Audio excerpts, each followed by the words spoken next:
faire du côte-côte. Soude. Putain, ça prend du roulis. Ah ouais, c'est éclaté. Voilà, on a bombé. Bravo JB. Bravo JB.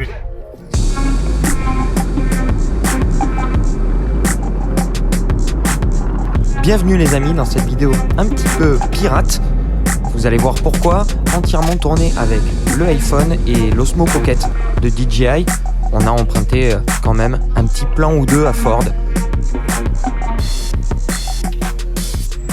Salut à tous, bienvenue au Bioauto les amis. À la base, je suis pas du tout censé vous faire un essai sur le véhicule qui est derrière moi, le Ford Ranger Raptor, mais comme on est là pour produire quelques images avec Hugo, je vais profiter pour vous donner mes premières impressions à chaud. J'en profite qu'on soit au Maroc, ici à Essaouira, pour tester un petit peu la bête en off-road en attendant de l'essayer à plus long terme, on va dire.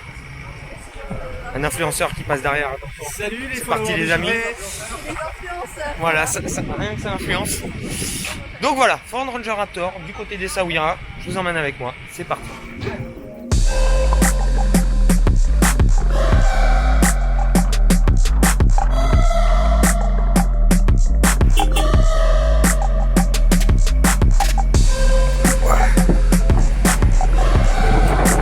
Misana est avec nous, dans la place. Pardon pour le vent, mais ça souffle.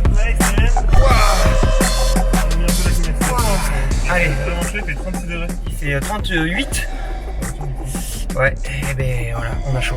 Comme Hugo et moi étions sur place pour produire des images pour une autre entité que le Bioauto, on a quand même amené nos iPhones et l'Osmo Pocket pour vous ramener quelques images, vous faire un petit bonus. L'occasion pour nous également de voir comment se comporte le Raptor sur et hors route. On va en reparler. Déjà pour les chiffres, le Ranger Raptor c'est 4,4 cm de plus qu'un Ranger classique, qui est déjà pas petit, 16,8 cm de plus en largeur et 5,2 cm de plus en hauteur. À l'intérieur, volant, siège et palette spécifiques qui commandent la nouvelle boîte d'e-rapport qui est accouplée avec le nouveau bloc EcoBlue, donc un 4 cylindres 2 litres diesel qui développe 213 chevaux et 500 Nm entre 1750 et 2000 tours minute pour avoir un petit peu de répondant en bas régime pour compenser la très faible cylindrée de ce moteur.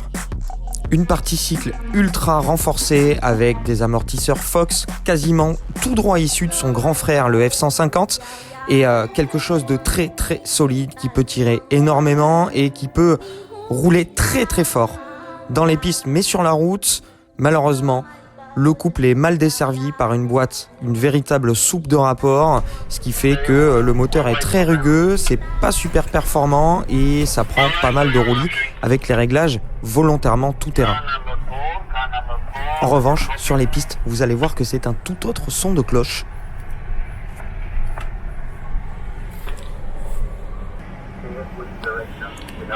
Qu'est-ce qu'il veut? Salut les followers de LBA TV. Qu'est-ce qu'il veut? On a perdu la dernière voiture du convoi après un petit peu de route et pas mal de pistes. On arrive sur une partie hyper rocailleuse avant de descendre sur la plage et pour l'instant les impressions sont très très bonnes, c'est même assez surprenant je dois vous dire. Seul bémol pour moi pour l'instant, le moteur quelconque et la boîte. Beaucoup trop de rapports, c'est un peu n'importe quoi, mais sinon c'est vraiment fun et vraiment rigolo. On va en reparler un petit peu plus tard. Ah, attention, qui hop là, ça c'est fait. Il y a de la place pour tout le monde. Oh. Allez, ça passe bien. Ça va, ça se pointe un peu.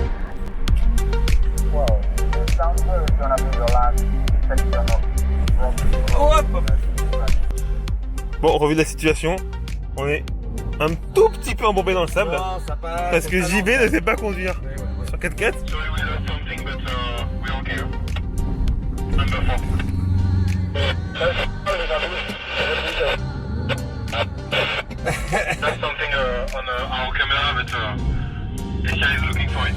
On est vraiment embourbé. Ouais.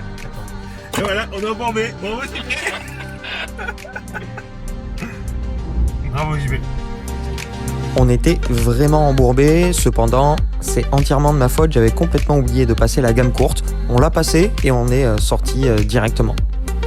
Qu'on se le dise, le gros avantage de ce Ford Raptor, c'est vraiment sa partie cycle train roulant, ses pneus sur mesure en 285, quasiment increvables, et sa suspension magique qui permettent justement de se sortir de tous les mauvais pas avec énormément de débattements et des réglages ultra affûtés.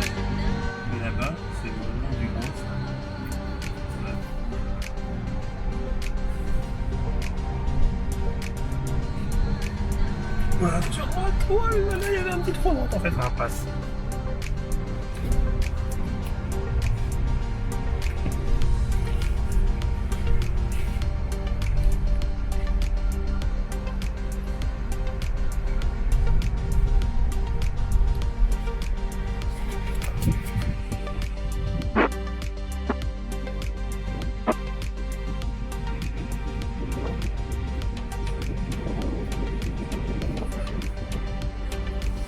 Hop là, on repasse à l'intérieur. Il y en a un qui se fait plaisir par contre. Il y en a un qui se fait... Oh, et là on arrive où? Bah sur la plage. Il y a des séquences trop longues. Parce que sinon JB il a du mal à monter derrière.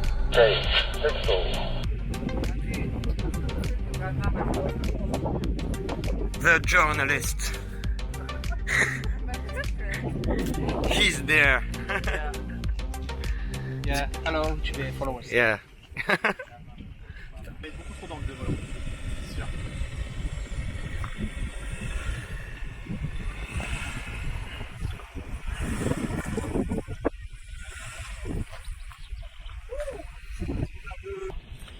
Il est là, le seul, l'unique. Hugo Misana, dans le désert. Ouais, c'est la dernière en fait. Ouais. Ouais, je sais, je suis désolé, je vous embarque avec des images complètement à l'arrache, c'est que des off. J'espère que ça vous plaît. Si vous avez envie qu'on vous donne un petit peu plus de tranches de vie comme ça, n'hésitez pas. En tout cas, pour revenir en Raptor, on sait que l'évolution lente, il sait le faire, il n'y a pas de souci. Maintenant, on va essayer de voir comment il se comporte sur son terrain de prédilection, c'est-à-dire le sable, les bosses et surtout en évolution rapide. Ne vous fiez pas à l'image de l'Osmo qui clairement est beaucoup trop stabilisé et avec un angle beaucoup trop fermé. Ça casse un petit peu la vitesse, mais croyez-moi, ça roule un peu. Et vous allez voir que il est tout simplement divin en termes de partie cycle. Il manque plus qu'un gros moteur, quoi.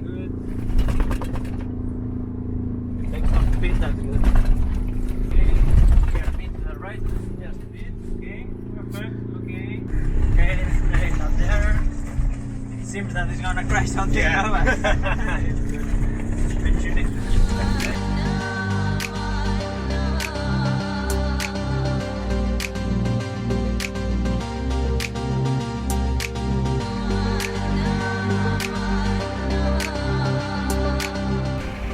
Waouh, petit tour à fond dans les dunes. Un gros loop comme ça. Hop. À fond, toujours à fond, ça passe super bien. Pas mal de coupes, je suis assez surpris par la délivrance du couple. Je m'attendais à ce que ça soit complètement chaotique avec 500 Nm sur un 2 litres, mais c'est pas mal du tout. Ce qu'on va faire, c'est que là, on rentre par la plage. Ça va être très très fun. C'est des moments qui sont, on va dire, priceless. Petite prise en main rapide, mais bon, vous allez voir, c'est pas mal du tout. Hein. T'es prêt pour la plage? On est prêt pour la plage. Ça, c'est des choses qui n'arrivent pas tous les jours. Ah non, rouler sur la plage avec un Ranger Raptor, ouais. Pas toujours ça t'arrive. Rouler sur la plage tout court, ça n'arrive que rarement. C'est vrai. Le mode Barra est vraiment pratique et donne tout son sens à ce Raptor. Ça lui permet d'évoluer super vite dans un grand confort sur des terrains qui sont vraiment accidentés. Ça permet de couvrir des grandes distances sur la plage ou sur des terrains bosselés très facilement. Sachant qu'on aurait pu faciliter les choses et dégonfler les pneus, mais non, on a tout fait avec les pressions d'origine, donc faites pour la route, donc pas du tout adapté pour le sable. Ça lui donne encore plus de mérite, je trouve. Le Ranger Raptor coûte 10 000 € de plus que le White Track, donc à 56 550 €, c'est pas donné, mais c'est vraiment justifié, ne serait-ce que par le prix des pièces au détaché et surtout la qualité de son ensemble suspension. Il faudra malheureusement rajouter 10 500 € de malus, législation de... Voilà, c'est donc terminé pour cette petite tranche de vie. Si vous avez envie de voir un petit peu plus de l'envers du décor comme ça, n'hésitez pas à nous le dire. On se retrouve très vite les amis, j'espère que vous avez apprécié. Et puis d'ici là, très très bonne continuation et très bonne fin de ce que vous êtes en train de faire. Ciao.